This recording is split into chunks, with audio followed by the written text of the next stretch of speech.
Into Geek. This is episode 141. We're talking Stargate SG-1. The Get Into Geek team is here. My name is Mitch. Joining me, Matty. Yo. I'm so used to doing it. Do it and I'll go, hello. Brendan. Hello. That's exactly how he says it. And Rhys. G'day, guys. It's just like having him here in the room. Once again, Brendan is not able to be with us, but if He you probably won't even listen to this. Yeah. We'll just throw in the occasional, oh, behave. And it'll feel like he's here. Yeah. How long have you had AIDS, Rhys? There we go. Now it feels like he's here. There we go. If you are joining us for the first time, Maddie, Brendan, and I, long-term Stargate SG-1 fans. Rhys is a first-time watcher each and every week, watching an episode for the first time. We're re-watching it and getting a bit of a mix of an old-school fan, new fan. So let's get into the show. We're going to see what the synopsis says about this episode and throw it over to Rhys, our first-timer, and see what he thought. The Sakaran Warwick, whom SG-1 rescued on a previous mission, proposes to share his planet's technology with Earth in exchange for Carter helping him win a space race. Carter eagerly agrees and co-pilots the craft through a perilous obstacle course, only to discover that the race isn't without risks and could be more than she bargained for. And this one's written by Damien Kindler and directed by Andy Makita. Rhys, Space Race. We get our old mate Warwick Sakaran, who I wrote who dat when he first popped up on screen because I'd forgotten all about this bloke. Yeah. But what do you think of this? Well, before we get into that, I was just looking at the cover of that DVD case you've got there. I mean, obviously, Richard Dean Anderson's getting on a bit, isn't he? But at the same time, Carter, with that haircut, looks like a school principal, don't you think? Yeah. Like a fun school principal, but also one you don't really want to piss off. Yeah. School principal on her way to being, can I speak to the manager? Yeah, like you put a pair of spectacles on her. Yeah. She is mean. Oh, yeah. She's giving you addresses at a school assembly. She's wearing those little half-moon glasses with a chain. Yeah, neck chain. looks over the top of them. Yeah. Doesn't actually need them, but they make her look scarier. Ooh, all of a sudden, she's a little bit more attractive. Yeah. Hello. Little naughty librarian going on. Yeah, got a bit of an authority, sort of kinky nature, yes. But yes, Captain Warwick. When he first came up, I mean, correct me if I'm wrong, he looks completely different, right? Yeah. Different actor and different makeup. Yeah, I was going to say it looks a lot more animated. Yeah. The costume or the makeup. But you know what? I mean, I didn't like how they got into it. Like, oh hey, come and join me in a space race. But I thought the whole episode was pretty fun, to be honest. Right? It's just one of those lighthearted, bit of fun, super goofy. And different too. Like, we've never really done something like this before. Like a sport. Everything's been so serious. We need this technology. We need to get that merchandise or bloody that material. Sort out a problem for us. Yeah. This is like taking like fun episodes like Ergo and the other guys and then just like amping it up. You know, and just having that fun. But tying into like a fairly kind of serious episode from last season with the Cerberus and all that kind of stuff. So, yeah, I can't help but think that they just had to wedge bloody O'Neill and Daniel in there and have that second storyline just to put them in there, which I thought it could have done without it and just had the excitement of the race. Yeah, well, much like last week where they kind of wrote out Jack and Sam. Yeah. It's almost like this could have been happening at the same time. And they actually do that next season. They have 2 episodes taking place concurrently, where half the team's on one episode, half the team's on another episode. Right. So it's like, I feel like they could have done the same thing here. It's like Sam couldn't help out during Enemy Mine because she's off doing the space race. And then you wouldn't have needed to write Daniel and Jack into this because Jack could have still been healing up and Daniel and Teal could have been on with the UNAS. I guess these episodes could be interchangeable, but right? So they probably just chucked them in in a roundabouts. This is still back in the early 2000s where everything needs to be heavily syndicated where they can just replay an episode out of order and you can watch it and enjoy it. Yeah. But I tried to watch Game of Thrones like that and boy, I got lost. That doesn't work. So I alluded to it last week. So we were talking about different actors playing Shaka and Iron Shirt and that kind of stuff. Yeah. So this is a little bit confusing, so bear with me. So hang on, so just to make this clear, that Captain Warwick, he was from last season, right? That Forsaken, Forsaken. where their ship got caught in a asteroid belt or asteroid. Yeah, and was crashed on the planet, and there was that Aiden Corso guy. And there was the alien-looking dudes and the humans Yeah. that were the prisoners that acted Yeah. like they were. Yeah, Yeah, okay. and this is the alien-looking dude. Okay. So back last season in Forsaken, again like last week, that was a character played by Dion Johnstone, the Right, black yep. guy who you'd recognise from the Fifth Man, and back in Rules of Engagement. So again, he was still doing theatre. So this time though, they get. Do you know what theatre he was doing, just out of interest? Oh, I do, but I didn't write it. I heard it, but I didn't write it down. It's I in might one of the special IMDb it while you're features. talking. Do they put theatre on IMDb? Yeah, I guess they might not. do. It's a movie database, Wonder isn't it? I wonder if there's like an ITDB, Internet Theatre Theatres, yeah. database. Don't If not, say it too loudly. We could be yeah, we could making make a fortune. millions I haven't of trademarked cents. it yet. I mean, we're already contributing to conversion.com being Yeah. just gangbusters. They tweeted us the other week. So, yeah, I do appreciate someone writing to us on Twitter going, I actually can't find conversion.com. And then we're like, what? And Brendan's like, great people. Yeah. And then conversion.com liked his comment. It was brilliant. What? Yeah. Is there an actual conversion.com? There's a conversion.com. Oh, is it a religious website?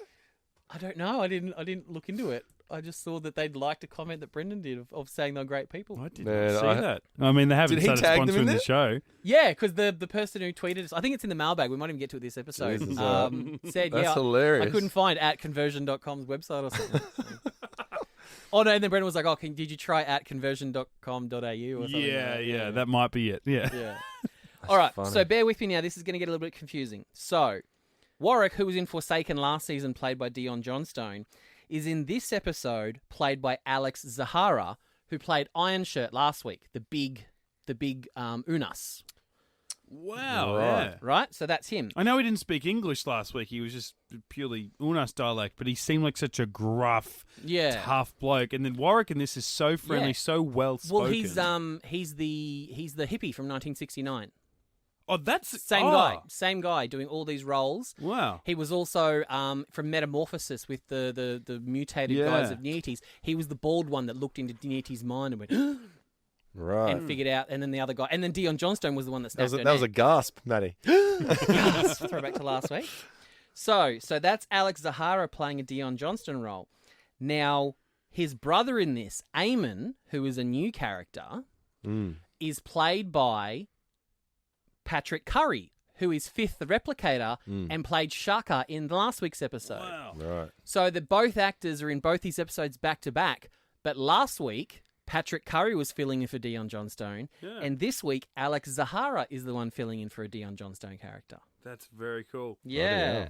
And I know we sort of, we didn't hammer him, but we just said Dion Johnstone, no, he is Chaka. He sort of obviously understood his mannerisms and the way that he carried He's himself. an amazing prosthetics actor. Yeah, so when Curry comes along, it's like, that episode and that performance would have been maybe a little bit more convincing in what the story needed if it was Dion Johnstone.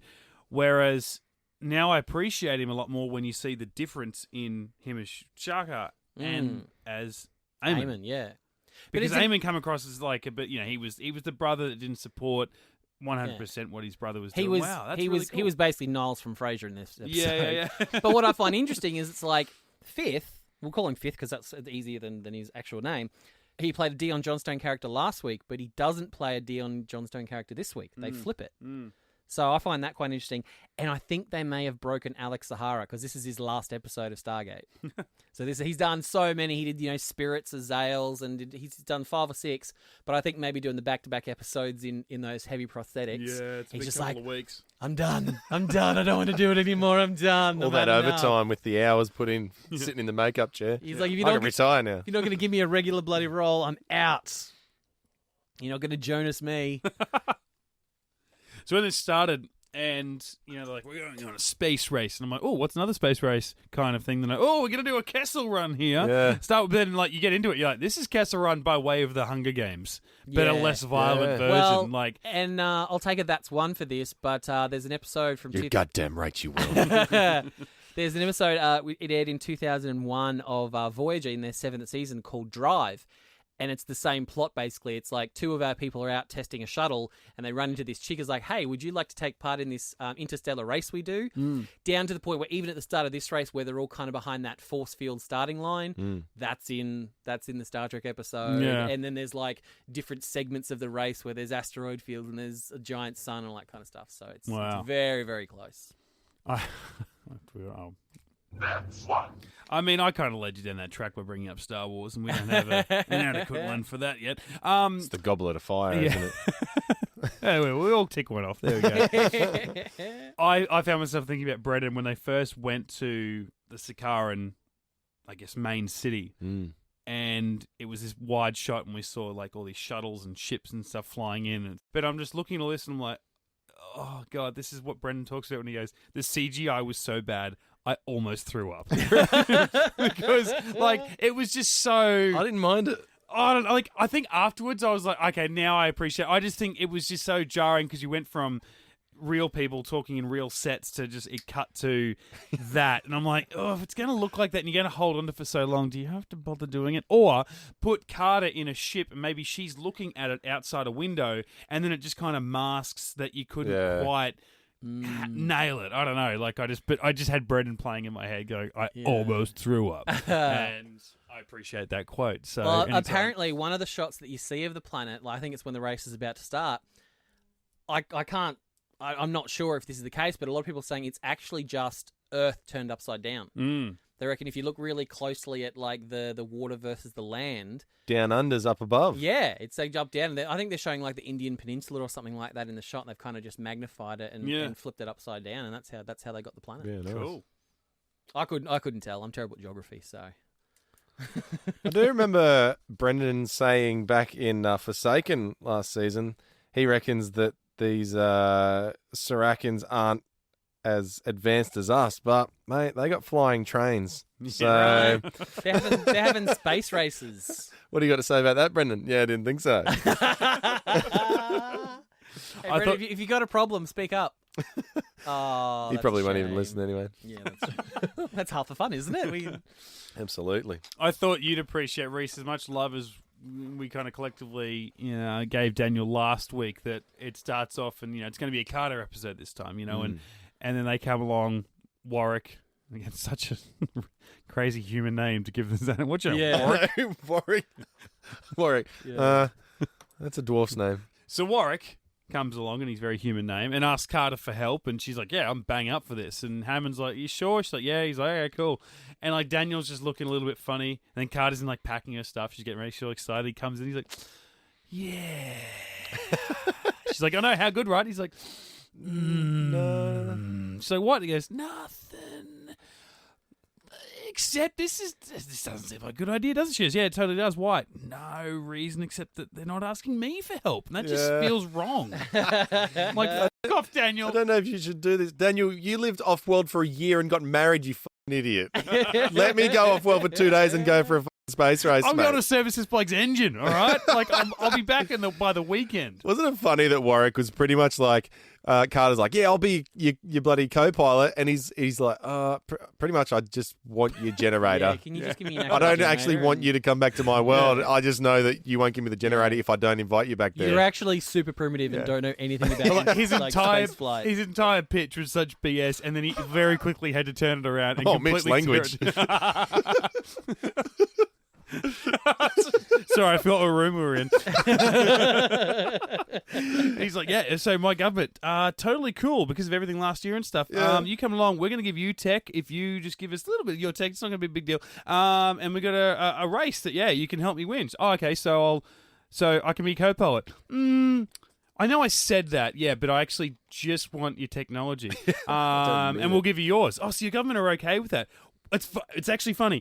They're not okay with it, but the thing is, you're allowed to come to my planet and help me, and if you just happen to like copy and paste everything you see while you're there, no one will find out about it. So it's kind of like them giving it to you. Right? We don't have customs, so you can just go home whenever you like. You take all the fruit and veggies you want, Samantha. I mean, there's literally no security. Anyone that we know can come into our ship and it up. You will find out. Like, there'll be bombs all over the place. You won't even know about it until you're mid-race. It's amazing. There's a bit of peril that they put in that I didn't really get was when they go, when his brother, was it his brother? He says, Warwick's ex-missus, she got remarried and had kids and he'll do anything to win the race. And I'm like, oh shit, that's hectic. And then all of a sudden he's going out and saving other pilots and like, oh, we've got your brother and one of the Earthlings here. You better stop the race. And then he goes, okay, I'll just stop.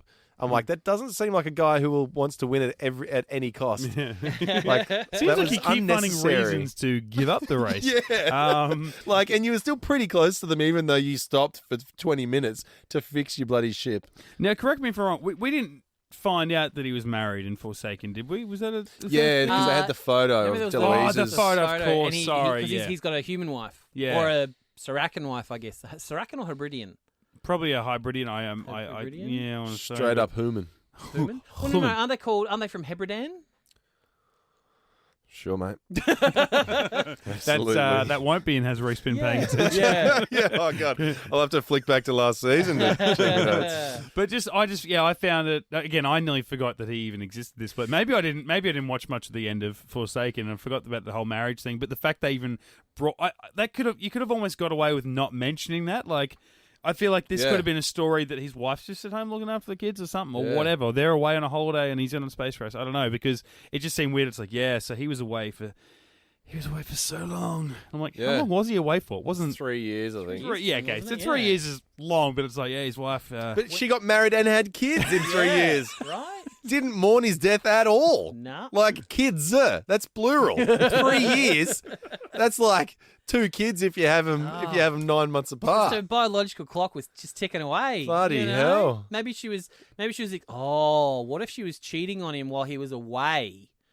Like before, like say for example, like that trip was supposed to be like a 6 month trip or whatever, and she's banging someone else while he's away, and then she gets knocked up, so he thinks that kid was going to be his anyway, but it turns out it had a different father. And not only that, it wasn't an asteroid that hit the ship that made him crash. She hired Aris Bok to go in and make it crash. How much do you want Aris Bok to come back, mate?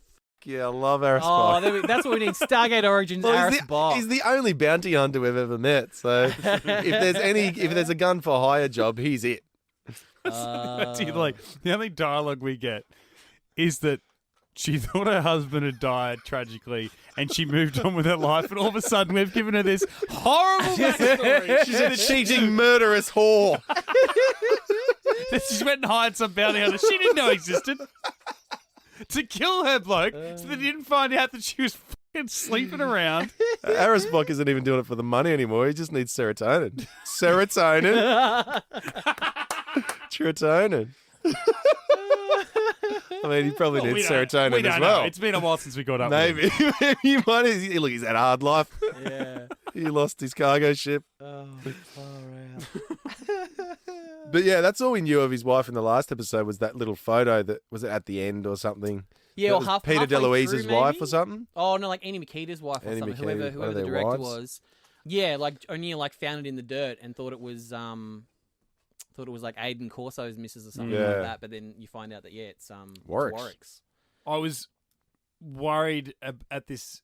I was worried about this episode when we got into it's almost like the big, garage or something, and all the ships are around. They're making their last preparations, and cliche bad guy who you think is going to be the bad guy, like the foil. Jarlath. Jarlath. He comes out, he comes out of nowhere. Like they're talking, and he comes from a corner of the room. It's like, how long have you been standing there? He's like, Warwick, I can't wait to beat you in the race today. I'm going to kill you and get the prize. You know that's the only job he ever gets. It's just that character. That's settle just down, constantly mate. What he plays. Tone it back a second. And then, I know we'd been introduced to them before, but then with just the repeated viewings with the space race commentators, I'm like, I get the in-joke. It's like, Carl Barron. They keep throwing back. He did look like Carl Barron, didn't Dude, he? his name was Coil Boron. Oh, Coil Boron. The 2-time winner that he had next to him co-commentating. Brilliant. I was like,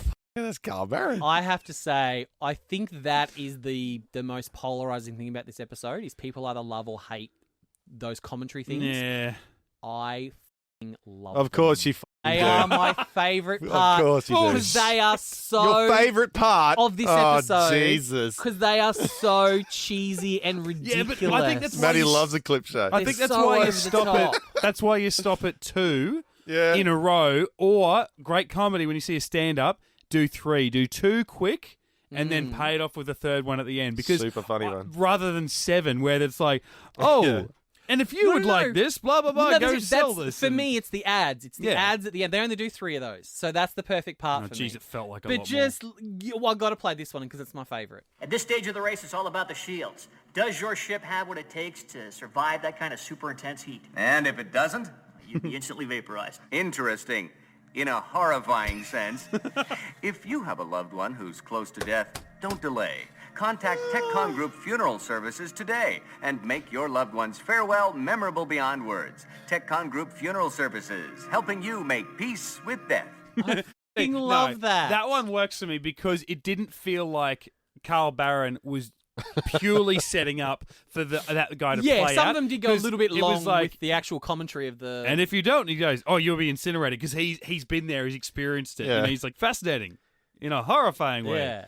And then it's anyway, loved ones. It Your was family's dead. He had to Yeah. find a segue and he couldn't, so he just read. That's the why credit. Maddie loves it. Maddie's a Segway king. They're just genius. It kind of reminds me a little bit of Firefly, because in Firefly it's like the universe is taken over by like a corporation where it's like the Chinese government and Coca-Cola join forces and take over the universe. Oh, why'd you say Chinese? Why were they the first ones you went for? Because if you've seen the show, they all speak Jesus, Chinese. what about America? Oh, do they? Yes. Jeez, not all And Asians speak Chinese, That's Maddie. the premise of the show, man. You No, need to mate. watch Firefly. Look, I That's don't literally really, what- mate. I don't really want to watch a racist show.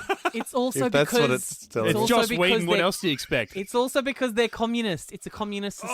Oh, Come Jesus, Maddie. We all know they're communists. They love being communist. Not me and Rhys, mate. I'll see you next week. Jesus. Oh man, it's like like Coca-Cola and Disney, which we're headed in that direction. yeah, no. Like this is that TV show is basically 2019, commentary for any kind of sporting event, whether it be football or motor racing or anything like that. They just weave in all those credits. Hell, the breakfast show that Mitch does, sometimes there's just a credit just weaved in there Oh, yeah, to you'll pay find the it, bro. bills that makes no sense. I mean, these obviously are to the nth degree. But it's like I think for 2003. They're trying to tie it in like we do our Patreon Right? at the end of the episode. Well, this You're right, actually. So have weird. a listen to this one. Why am I judging? We just said how much we hate it, and Maddie's making us listen to them all Oh, again. we've got to. All right, then. We'll be right back with post-race interviews after a word from our sponsor, Corso's Temporal Eatery, where your whole family can eat what they want, when they want. Part of the TechCon Group family of restaurants. just the space part of the TechCon, because everything is owned by TechCon. Like everything on the entire planet is owned by TechCon. So everything's the TechCon group. So I love that it's an eatery and then just a space part of the TechCon group.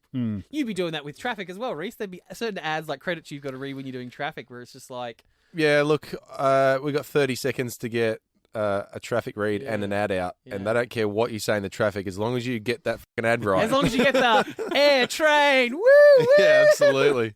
They don't care if your traffic's up to date. I do traffic that's 5 hours old. Pretty they don't give a much. shit as long as Yeah. as long as you get the next credit out in order of what it's supposed to That's be. it. Get that fucking money Go coming pay the in. bills. Props to you for getting the what managed to the air train, because that is one that's it's a perler in Brisbane. Air train, woo woo, Yeah. and you do it great because some of the people that you work with air train, woot woot, Yeah, woot woot. I get in love having trouble with the from T it. on. Woot, woot. I get in trouble from everyone else in the office because I'm too loud. I'm like, you got to get into it, guys. That's right, because you'd be bleeding off into their report. I don't care because my Who gives a report sounds shit? great. That's it. Their report, they're talking about some insurance thing, and you just hear me in the background. But did you hear a little Easter egg in that that eatery ad that we just played? I wasn't listening because No, I didn't hate think this. so. It was Corso's Temporal Eatery.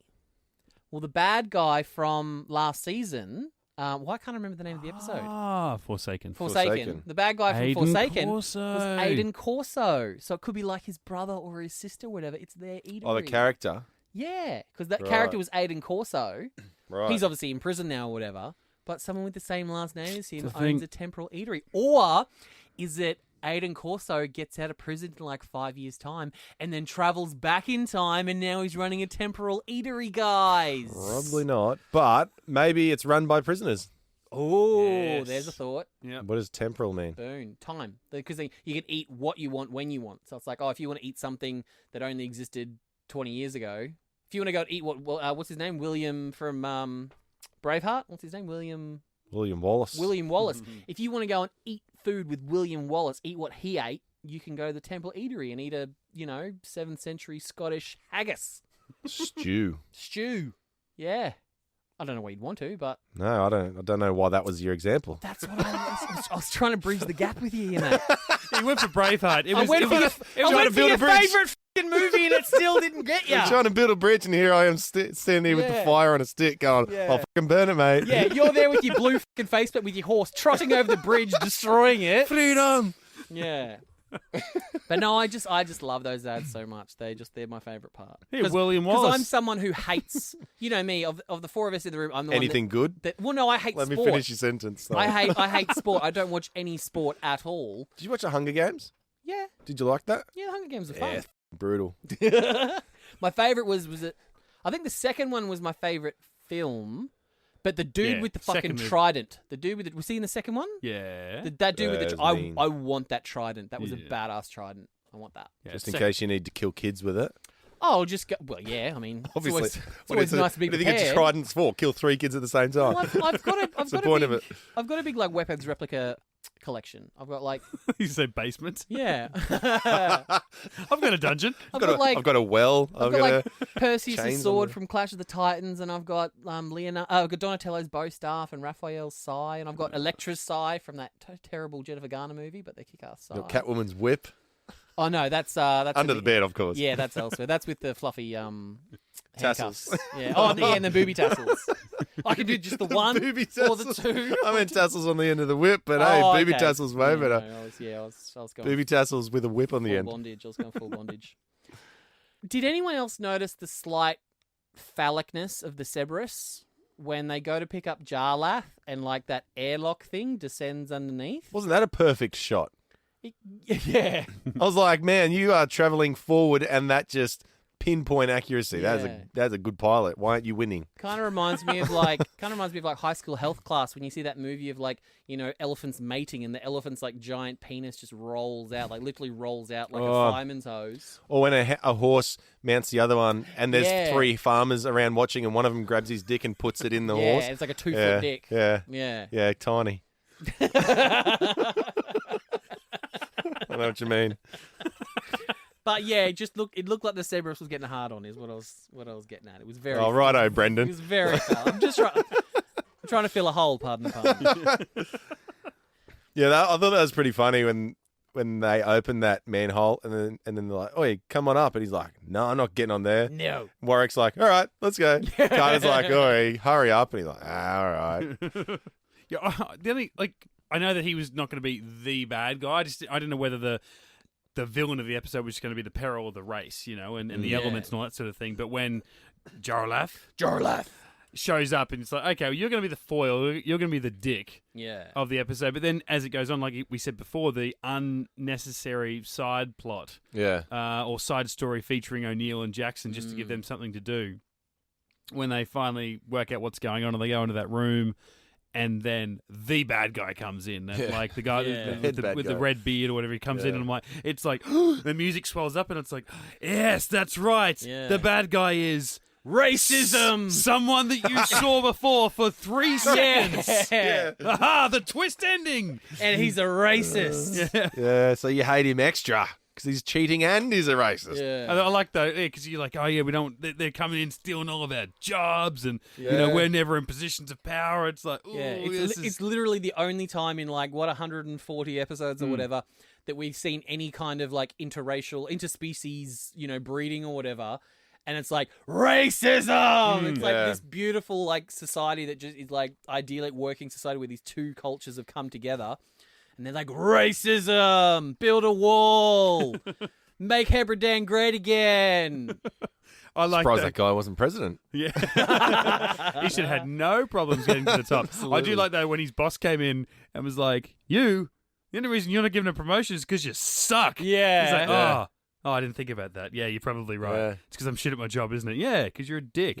And you're You're corrupt. right. Yeah, it's like I how couldn't many, prove it, but thanks. how many people like you want to say that to at least one of your co-workers once a week. Yeah. You just want to unload like Eamon did. Yeah, I thought that, there was enough peril that the guy that was winning the race was cheating. I didn't think they needed to have Yeah, they a led separate, into that, didn't they? Yeah, a separate sort of side thing that was, he was cheating with this guy. Like, Yeah. he could have just had an extra, I don't know, knack with a generator or something on his, on his ship. Yeah, because we hadn't met him before either. We'd seen him on like the sports commentary. Yeah, this the guy's the screen. favourite. Yeah, it's- Mirios. So at the end, it's like, this guy we haven't met is helping this guy that you haven't met also cheat. It's like, Yeah. why do I care? Yeah. I don't care. And I we'll care send about a them. beam down. Like the fact the second obstacle was like weaving in and around a bunch of stuff around the sun, and I'm like, Yeah. if this is the second step in the race, this is going to get some really fucking hard. Yeah. And that seemed dangerous enough, but yeah, it was just a bit of a mix. But you're right, it was based in something fun. I Like, the didn't. first obstacle was just drive straight and we'll shoot you. like just that's the obstacle. And then go into a sun. I too. It's like if you win an incredible amount of money, but if you don't, you will either die or be in horrible, horrible debt. Yeah. And everyone's like, "Yeah, space race, Yeah. space race, space race." Your family will be thrust into poverty. Yeah. Your ship that most of you Sign use to me like up. make a living will be destroyed. It's all or nothing, love. Well, sold our house and I bought this ship. Yeah. Oh, I've Yeah. sold the house to pay for my entrance fee, and then I've taken out a mortgage to better myself. Yeah. What if we come second? Do we still get nah? Yeah. Nah. Yes, yeah. You may as well come last. Poverty. It's Yeah. basically the space version of Fast and Furious, and they're just racing for slips. You know. But turns out, I think the reason we were talking before about how the Daniel and O'Neill stuff was kind of secondary. We didn't really need it. Even with that, this episode came in 6 minutes short, and they did those the commentary bits, those cut to they were actually done after the fact. Oh, you can Can't tell. tell. Because they were 6 Like, minutes they didn't have much short. prep time either, did they? So can you imagine if it's like you take out those No commentaries? wonder there was so many. Yeah, you take out the commentaries, you take out the Way better. Daniel Jack thing, and Carter's storyline's probably about 15 minutes worth of screen time. Like, It was a pretty good way to fill in, but like commentary and make it this big race, not just the corporation race, but the whole collective people get around it, and Yeah. the big race, the big loop is and the coming cool up. filter with like the scroll going along down the bottom and all Yeah. that kind of stuff. I found that was really, really cool. Yeah, it was pretty cool. This must have been bloody expensive for them to film though, because that Yeah, they had to go to space, build force fields and shit. Well, no, that Cerberus set, like the ship, that was built on a gimbal. So like that whole thing like rocked and moved. That's why like Carter and Warwick literally had to like Oh, it actually moved. seatbelt in. The whole set like rocked back and forward and up and down. It was like a bloody simulator that they were in, just sort of like Nice. rocking around. Like Who directed this one? Andy Deloise? Makita. Did he do? He does the physical, the in-camera effects. No, that's Martin Wood. Martin Wood. Martin Wood does a lot of that in camera, yeah. oneers and all that kind of stuff. Yeah. Now Andy Makita, I think, is like a lighting guy or a. Give one me of my those kind Makita of back, guys. Mac. Oh god, I haven't had that in a while. I kind of wish Brendan was here for this part because Don't lie. well, no, because it's You've had a boner the whole time he hasn't been here. well, no, just an ongoing kind of conversation that he and I have had about sort of Stargate logistics and stuff like that. One thing I missed in this is we're giving the Hebrideans or the Sicarians, we're giving them a Stargate because Jack's like Mr. Man who has the Stargate. Yeah. So yeah, I think it might have been the hot air balloon people last year. What was that one? Memento? Memento. Yeah, Memento. When he was on about, we should have a Stargate on the Prometheus and all that kind of stuff. Yeah. Well, yeah, obviously we do know how to reprogram Stargates to move them to different locations because we're going to give the Hebrideans a Stargate. Yeah. Well, wouldn't the DHD, DHD would count it as stellar drift, maybe? Maybe. It's just, I think there's always been this thing locked in the back of my brain from like the movie, and I think even Daniel does it at one point, where he draws like a 3-dimensional cube and then draws one symbol on each of the 6, and he's like, if they're just symbols, they're fine, but they're constellations. So it's like, those 6 constellations have to be on those sides for that thing to work out. So maybe as long as that Stargate is somewhere within that cube, like you can move it a certain distance to within that cube, it'll still lock onto those 6 constellations. It takes some Samantha Carter mathematics to work it out. Surely, because then there's still that thing where it's like, if you go to, say, like Pluto or whatever, they're not going to have the same constellations as us because they're at a different perspective. So, like, Orion's belt's not going to line up from that perspective or whatever. Or could I don't know. So, yeah, I think there's just that weird... You could probably use other constellations, but that are maybe further away, that are on the DHD, I guess. Yeah. And then sort of go make your way around it, and then obviously create a new address for that. Yeah, and have to make sure that you're not Stargate using an address that already exists or something like that as well, which so and go through a sun or so which to me I always thought was going to be you need an Asgard or an ancient to sort of do that. I didn't think we were capable of that, but between the Tok'ra back in season 4 saying, well, we're taking our Stargate with us when we leave this planet, and us being able to do this, it must be readily available. So it kind of shifts the whole way that I think about sort of Stargate as a whole and how we can do that kind of stuff. Well, yeah, I guess they haven't really explained it, right? They've just sort of done it sometimes. Yeah, I think it's that And then classic sort of we spoke accept it. about early on. It's like the movie in season 1 kind of use one set of rules and then they kind of lax on it the further the seasons go on and kind of revamp the way it's done, which is interesting. And the other thing I was disappointed about Brendan not being here for is I made something, but I think he's going to be the only one who will actually get the reference. Oh, we can skip it. That's no worries. We've got to do it. I was a bit worried for... This is purely for Brendan and anyone who knows this show, but I was a bit worried for Carter that this episode might end up in a very different place to where it started. Okay, if we use the gravity of the sun to slingshot us around back onto the course, we should be able to pick up enough speed to get back into the race. Brilliant.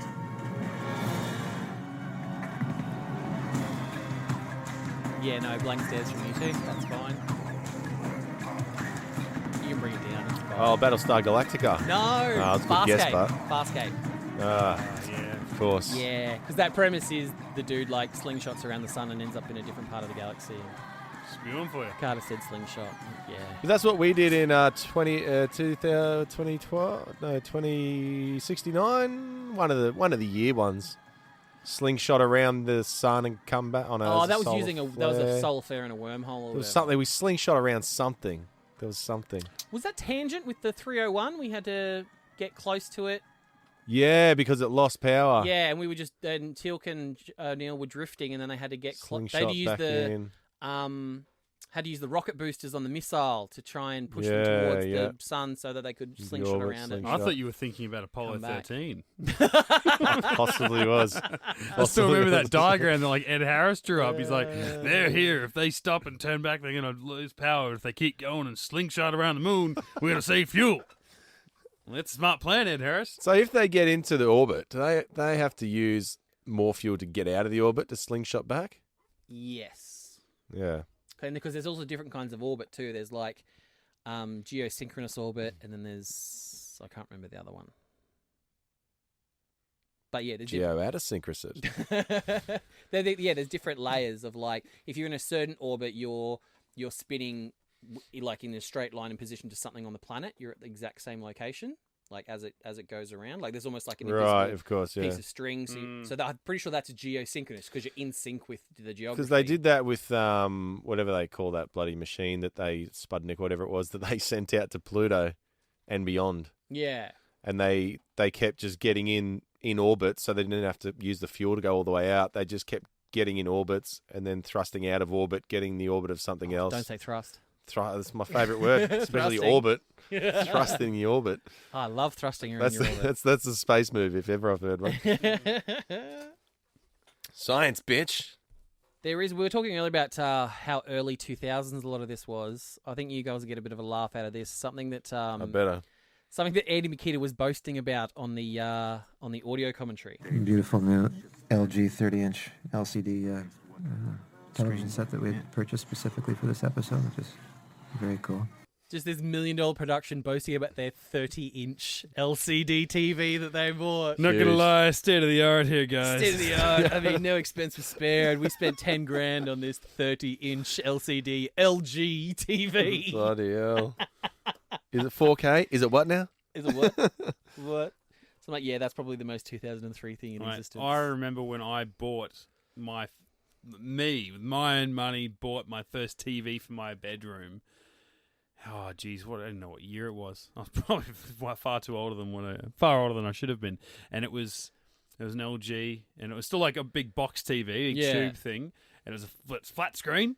I think I want to say it was 65 centimeter LG flat screen. Something I had it so down pat. Like you asked me for all the letters and numbers. I was so happy about that TV. Oh my Christ! I never wanted to give it up. And then finally it died, and I made a really cool video of me throwing it away at the dump, and it was very sad. But because so proud, because at the time it's like this might be the greatest TV on the market. Oh mate, I remember when you and Lincoln had those TVs with the built-in VCR. And I was like, oh my God, technology. What do you mean? Part of the TV. When we had. That would still be floating around at Mum and Dad's place That somewhere. is literally how I got introduced to Star Trek, was watching it on one of it was maybe 30 centimeters, maybe like a 12 or 15-inch, TV. Oh, yeah, it's nothing because it's all VCR inside. Yeah. I can't afford to have too much TV. My parents owned a hardware store that I'd have to go to every school holidays because they both worked there. That's where I'd have to go. Yeah, right. And then, like, in one of the back offices, it was there for, like, the old security camera, like, the tapes. If you wanted to rewind a tape and watch something on a security tape, it was there. And then next door to us was a Video Easy, where you could rent videos. So I would go there. Furler. Well, why'd you want to be anywhere else? Right. So I'd go there and I'd rent like 4 or 5, Star Trek VHSs. I'd go to the other side of the shop where there was like a shopping center and a food court. I'd go and buy a big thing of Chinese, sweet and sour pork and chicken chow mein every time. And then I'd just sit there and spend my high school holidays from ages of like 10 to 15 just watching Star Trek. Sensational. Wow. Yeah. Happy place. Holidays well spent. I remember that the upgrade of those TVs came out and it was a DVD player inside. I'm like, whoa, settle down, future. Okay, we'll get there eventually. Up until Let us catch up, please. Up until about 4 or 5 years ago, I still had the combo that was a DVD and VCR in one, like in one box. Oh, yeah. I know I joked about still having that tube thing before. I've got one of them in my boot right now. Really? It is downstairs in my car. Brilliant. That thing's... I wish I still had so mine. many uses. I wish I still had mine. Yeah. Because I've got all my Trek on DVD, but I've also got all the originals on VHS. Still have in big tubs, but I've got no way to watch them anymore. Yeah. But I do like the new one that I've got now that has like the DVR built in with like the 500 gig hard drive that I can record live TV on. That's convenient. Yes. And a little bit of trivia. Something that Brendan, I'm sure, would have gone off on in this episode is the secretary, the chick on the front desk, the Mr. Hagen's office, please. Yeah. It's Robert C. Cooper's wife. Really? That's his wife in real life. Man, he must be rich. Or he's got a very big wallet. Yeah, I because it's a really bad audio commentary, this one. Mrs. Cooper. I really had to push my way through it, but yeah, that's the only way I found out because it's that's his wife. He put her in. Hey, so we finally had a bit of character development for old Teal'c. Teal'c knows how to lie now. T, you coming? Major Carter has requested that I remain so that I may assist her. She did? Indeed. Right. Yes, thank you. I do not wish to disappoint, Major Carter. Yes, I know the feeling. Stay in touch.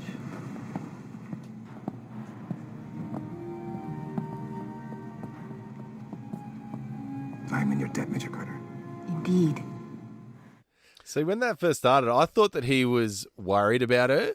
So he's like, I'm going to stay back and protect her. Until he walked over and he goes, I'm in your debt. And I'm like, oh, shit, he just doesn't want to go do that political shit, man. That is great. I paused it for a second, was just like, I got a rattle my brain trying to think, when did Carter save him? Yeah. What did she do? And I'm like, hang on a second.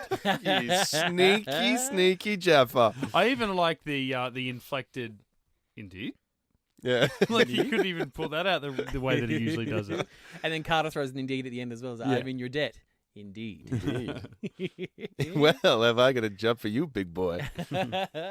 It's time for the Get Into Geek Harry Mailbag. Well, Vanessa Harris has got in touch with us on the tweeter Oh, the tweety tweets. at Vividly Vanessa. Oh, I like that. OMG. I was listening to Get Into Gate episode from 2017 when Stargate Origins was announced, and one of the hosts said something like, as long as they don't wipe her memory at the end, and I almost fell off my chair, was picturing the writer going, hey, that's a great idea. And then Vanessa then comments on that and says, so, Get Into Gate, I blame you now for Stargate Origins. Oh, that's rough. It's not our fault. Yeah. Look, if Stargate Origins was my fault, I won't say that I'd kill myself, but look, I would spend my life beneath the surface, if you know what I mean. Thanks, Vanessa. Vanessa. Sorry about that. Sorry about Origins. Yeah. But, I mean, that just shows how basic we are. We're just, how basic Stargate Origins was. We're like, well, if it's a mind wipe, that'd be ridiculous and Imagine pointless. if it was that apathetic. And it was. That was, yeah. Yeah. The only way it could have been worse if it's like she just bumped her head and that's what gave her amnesia. Oh, yeah. Like, Probably very you close know, to that happening. she gets thrown through the gate and bumps her head on a rock on the way through, and that's what gives her amnesia. General, you won't believe what I... What you what? What do you mean what I what? are you? Well, I guess we'll never know. I had a dream and I you were there. I And was you about were to say there. the exact same thing. The most amazing dream. And you were there. Thanks, Vanessa, for Thanks, making V. us think about Origins again. No, I appreciate it. Harvey Wilson has written in a little bit of an email here. Hey, guys. I stumbled across Get Into Gate about 6 weeks ago. I've almost caught up after binge watching each day for 7-8 hours of work. There you go. He's hitting up the old YouTube channel that Brendan keeps updated. Brendan will love that. As much as I love having something so entertaining to listen to, I think you are trying to ruin my life. Oh. Well, you know, that's our main aim on this podcast. So That's our standing orders. Much like SG-1 standing orders to find, alien technology, our standing orders is ruin to as many ruin lives as as many possible, yeah. So we'll add you to the list there, old halves. I destroyed my work laptop after spraying coffee all over it at the climax of Maddie's tribute to Shara in Forever and a Day. Remember, he also actually, out of respect, he used the same staff I class. used the staff class that actually Out of kills respect. her, out of The respect. IT department still hasn't forgiven me, but I have learned not to be fooled into thinking that even a touching tribute to a recently deceased character won't suddenly cause me to lose all self-control in front of an office full of people. But worse was yet to come. I had a brief conversation with some colleagues on my way out of work a couple of weeks ago after another solid 8 hours of Get Into Gate when one of them asked me what part of Australia I was from. Turns out I was unknowingly speaking with a slight Australian accent. Whoa. I am now great. the subject of ridicule amongst my colleagues who insist on referring to me as the Aussie. Aussie half. For Kiwis, such as myself, being mistaken for an Australian is a significant insult, and everyone is making sure I don't forget it. I now only listen to Get Into Gate after work, where the chance of accidentally humiliating myself further is significantly less. Keep up the good work, guys. The podcast is awesome. Hope you do Atlantis too. And we're in Brisbane, and it is basically like Kiwi Land 2.0 over here. Like every second person here is a Kiwi. Yeah. My mum's actually dating a Kiwi, and every now and then she will throw out there'll be a Kiwi twang in something she says. Oh, and choice. It does my head in. Oh, choice high And she goes, pitch. bugger. Take her out for breakfast. Oh, sure, bro. Excuse me, Matty, can you please pass my jandals? Oh, God, I would. Oh, I don't want to know what I do to my mother. Oh, Harvey, though. Like, Mr. Wilson. that sucks it doesn't work the other way, because someone says we're a Kiwi, and I'm like, mate, I wish. Kiwis like the best people. They live at the most beautiful bloody place in the world. Oh, shut up, Mate. Mr. Lord of the Rings. No, mate, have you been to f***ing Queenstown, man? That is a paradise. Nah, I'm from Queensland, mate. I That's know. the only It Queen. is. You know what? It is the greatest place in the world. But if you're going to go, I love Brisbane, I love Queensland, I love Australia. I wouldn't want to live anywhere else than where I do. But if I did, it would be in the Except- South Island of South New Island. Zealand. They've got a Queenstown. We've got a whole Queensland, mate. I went to Yeah. Queenstown. I wasn't too impressed by it, but because everyone I hear goes, "Oh man, Queenstown's the best. It's so beautiful." But the reason I was talking to my wife, and we kind of felt the same, whereas it's like Queenstown isn't as cracked up as everyone says it was, but it was because we spent 2 weeks touring the South Island before we got to Queenstown. Yeah. It was so much more beautiful than actual Queenstown. We got there and we're like, this is disappointing because the rest of the South Island is just like ridiculously spectacular. Where's the Sky Needle? Is that North or South Island? It's north. That's north, yeah, it's north. See, I just everyone that I know, like all my school friends that went over New Zealand, all they would do is bang on about the Sky Needle, and I'm like, who gives a shit about a fucking building? So maybe that's why I give New Zealand a bit of a hard time, because maybe it's all these idiots going to the North Island instead of the South Island. Well, we went south, my wife and I. We did the 2-week drive around as well. Yeah. And then we were on our way back to the airport in a cab. And the cabbie's asking us, what we've been doing. And we were trying to be nice, and we're guests in your country. And we said, well, we've just done here for 2 weeks. Don't worry. We're going to come back and see the North Island too. And he sort of paused for a second and was like, no, if you've seen the South Island, you've seen New Zealand. I'm like, Was he South African, Mitch? But- yeah, my best mate is Kiwi, and I was like, yeah, I just got back from South Island. He's from South Island, and I said, hey, we want to go back to North Island, do more of the Maori stuff, and he goes, don't bother, man. It's more crime up there. That's crazy. Like when we drove around, I don't know where we stayed the night before, but our next stop was Queenstown, and we left in the morning. And I reckon every 20 minutes I had to stop. I said, pull over. We've got to take a photo. This is the most beautiful thing I have ever seen in the world. Yeah. And I'm taking photos, panoramic shots, my old piece of shit iPhone, 3 probably at the time. And you keep driving. You're like, oh my God, the best place in the world. Oh, Dude, it's like every half an hour. Place. Yeah. And then I got to Queenstown, terrain. and you see the Remarkables, and this is like late October, early November. So ski season's over, but there's still snow in the mountains. It actually looked like you're in the Truman Show type thing, because I'm like, that's not real. That's some kind of like backdrop. This is too perfect. The water is amazing. I'm like, forget all those 12 places we have stopped. This is the most beautiful place in the world. No, and then you take the corner and like, oh my God, it's Rivendell. No, if you don't want to think that That's I North stopped. Island. When you drive from like one point at the north, and we had to go like down to the west coast and sort of cut inland a little bit, and you're driving along past these rivers with these, like smooth bedrock little rivers in the middle of these, very rich rainforesty type areas. And I stopped. I said, Sarah, I'm pretty sure this is in Fellowship of the Ring. Yeah. Oh my God. Stop. I've got to get my Aragon sword out. So if you are listening and you are overseas, first of all, a Kiwi getting called an Australian is like a Canadian getting called an American. Yeah. Don't want to be called that. But also, if you haven't been to New Zealand and you're looking for a bloody good holiday, definitely go over there. They're dollars cheap as well. So and we like to appropriate anything good, like Russell yes. Crowe. Yep, we'll take him. He's Australian. Pavlova. Nah, that's Australian. Australian, All that stuff. Some real true blue Aussies we don't like. We've tried to make Pauline Hanson a Kiwi for years. You guys won't take her. Probably a good choice though. Good choice. Yeah. Hey, I've got a tweet here from Elliot Hetzer. He's gone the double up. He was in the mailbag last week. We've got a follow up from him. He says, at Get Into Geek, just finished Ep 137 Orpheus in a month-long binge of the show, and now I don't know what to do with my day. I'm 99% sure that I heard someone singing Going Through the Motions from the Buffy musical at the beginning.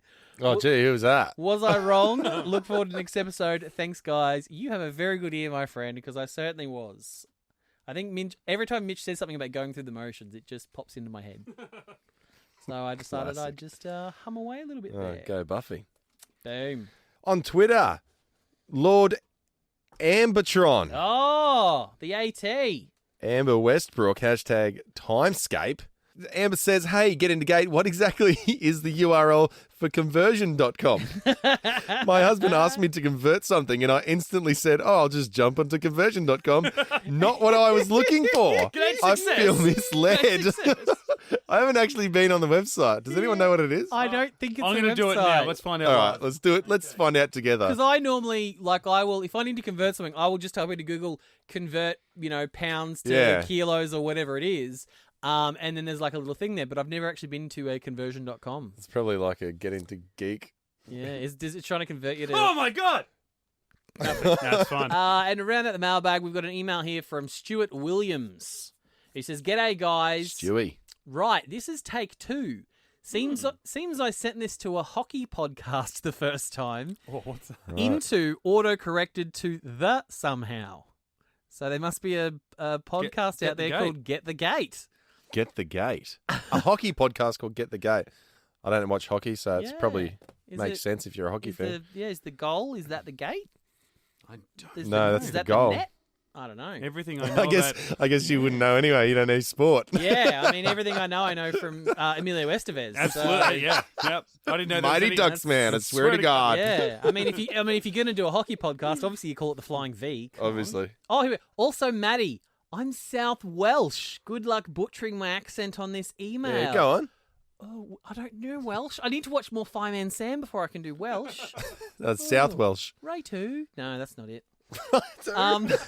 Anywho, since finding your podcast on the 14th, Saturday the 14th, that must be September, I've binged up to The Other Guys, Season 6, Episode 8, for a total of 126 episodes, including Mailbag, Origins, plus specials. Put the edges.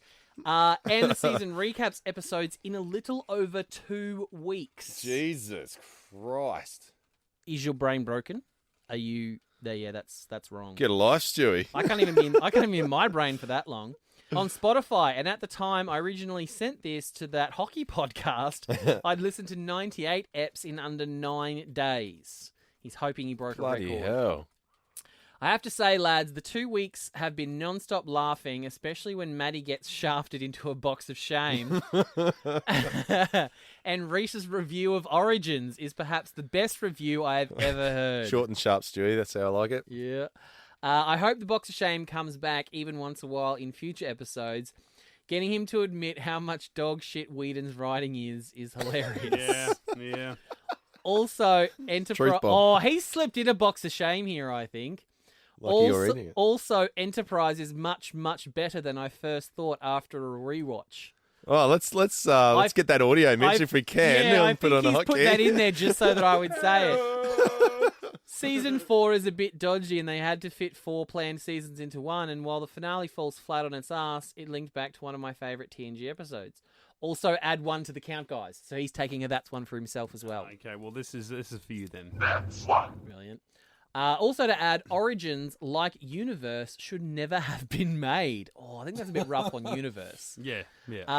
Brendan would agree. Yeah. I'd take 10 episodes of The Light. No one would. Or Stargate Atlantis' Tabula Rasa, or even Next Generation's Sub Rosa. If you thought Orlan was rapey, my God, TNG did it first and far worse. I don't know that episode. No, that's 2, Stewie. Would this be... Oh, he just says, would this be add another one? Over Origins every day of the week. Anyway, thanks for reading my ramblings and making me all nostalgic for a series I watched as a kid. Thank you, Stuart. Oh, that's Bob the Mime. Bob the Mime. On Patreon. Boom. Stewie's Bob the Mime. Well done, buddy. Stewie must be what his name is when he can talk. Yeah, when there's not something in his mouth and he's got a mime. Oh, we've all been there. Oh. Wonder where Stewie's from. He's South Welsh. Of course, you said that, didn't you? I didn't see if I'd done the accent. Yeah, I would have remembered. Yeah. Yeah, so that's my fault. That's my fault. Oh, it's time to find out if Rhys has been paying attention. God damn it. Here we go. The fill-in back for another week. Oh, I thought I got away from it. I understand why Brendan whinges about this. Trying to write questions during the episode is more difficult than I thought. I'll have to give him some slack. Oh, stop whinging, Matty. Yeah. Here we go. 5 questions. They're all gimmies. Short answer. 30 seconds. Your time starts at the end of the first question. Are you ready on the buttons, Mitchell? Sure am, buddy. Little fiddle fingers. Name the alien company that owns everything. TechCon. Correct. Who is Mr. Man who has the Stargate? Oh, that's the big wig. Okay. Jarlath? No, incorrect. No, that's the name Warwick's brother. Amon. I'll take that. Amon. Correct. What did Carter get out of the race? Oh, technology. I'll take that. And who won the race? Oh, that chick. Oh, that's unfortunate. So, Mr. Man who has the Stargate was O'Neill.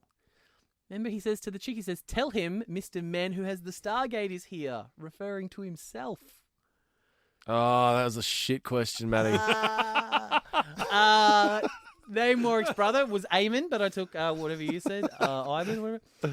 What did Carter get out of the race? It was an ion drive. So I'll take that as technology. Of course, it's technology. Yeah. Jeez, that wouldn't fly on Brennan's watch. I know. Well, it's only because he got the others wrong. So, There's no way. And the final one, who won the race, was Lael Montrose. Oh, of course. Of course, that pivotal character to the show. When they were going through, when that TV screen came up, and they go, oh, it's this guy, bloody Jarlath. And I'm like, oh, I'll write that name down. And then, oh, and this guy. And I'm like, oh, they're doing another one? Oh, and this one. And this one. I'm like, I'm not writing all those the names down. Waste of time. Brilliance. So unfortunately, Rhys. Yeah. Your father made you wrong! You stupid son of a bitch. I'm gonna get my mate Corin Nemec to bloody do me up. Corky. Oh, you could get him on what's that thing now? It's like Airtasker for celebrities. What's it called? Where they give you a shout out. You pay them and they give you a shout out. You know, what's it called? it's balloon or What? Is that not right? Fishwhat.com. Fishwhat.com. Oh, yeah, where's that segment gone? Yeah. Oh, Can't say I miss it, but I'm just wondering. Well, I mean, I'm writing questions, guys. I've got to fill in 2 roles here. So Yeah, I you just haven't can't had write time. reviews as well. Yeah. But no, that website is you can pay people for like a shout out. So you could pay Corky like $20 and he will write some questions for you and film it. And we should do that. I just want him to tell me that my father made me right. Oh, we could get him to do that as well. That'd be good. Let's do that. Just comes on, he's like, "Hey Rhys, Daniel." Yeah. This is care what Daniel Jonas. says. And by You're my by the power of my father's crest ring, your father made you right. That's episode 141 of Get Into Gate Space Race. We'll catch you back next weekend for more Stargate SG-1 action. In the meantime, you can catch up on all of our old podcasts. If you are new to the show, just search Get Into Gate, a Stargate podcast, and subscribe on your favourite podcasting outlet. Hit us up on the socials, Facebook, Twitter, and Instagram. Get Into Gate, a Stargate podcast. And if you want to get into the Gate Space Race, That's by true. all means, if you want an entry into our space race, jump onto patreon.com/Get Into Gate. Feel like you're racing through space. Just like a couple of newbies here, Nicola Quickenden. Ooh. Nice. That's why Maddie didn't want to read these out. Quick and then. Yeah. Quick and I'm going to call him Bobby. What? It says Robert, but I'm going to go Bobby. Bobby. You know, Bobby Manor. I hate that when people do that to like Robert De absolutely. Niro and they're like, oh yeah, Robert De Niro, my mate Bobby. Yeah, well, that's like, apparently what Bob you De do. Niro. If you know him, you can call him Yeah, Bobby. you can call him Bobby De Niro. He's Bobby, yeah. Yeah. Tyson Briner.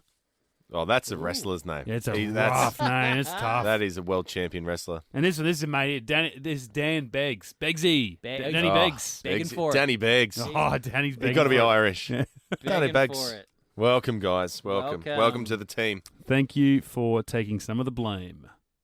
All of it, if you read the fine print. Absolutely, yeah, that's in the fine print as well. Read between the lines, guys. I'm Mitch_Lewis on Twitter and Instagram. Maddie, where you at? At High Pitch Maddie.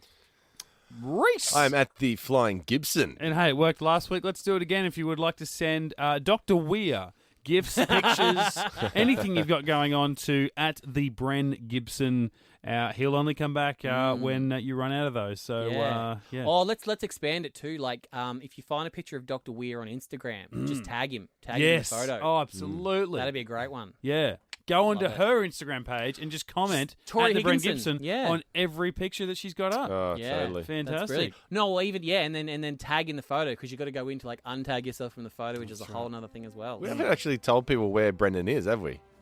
He's we getting know? a penis extension. Oh yeah, I Long forgot overdue, normally- too. 3 weeks recovery. Long overdue. Yeah. Like, I don't know how he had kids, to be honest. And after that extension, he'll be a solid 4.5 inches. Feels so much less pressure bag him out when he's not here. My self-esteem is through the roof. See you next week for, what's it called? What are we back for? Oh, Mitchell, come on now. Shut up.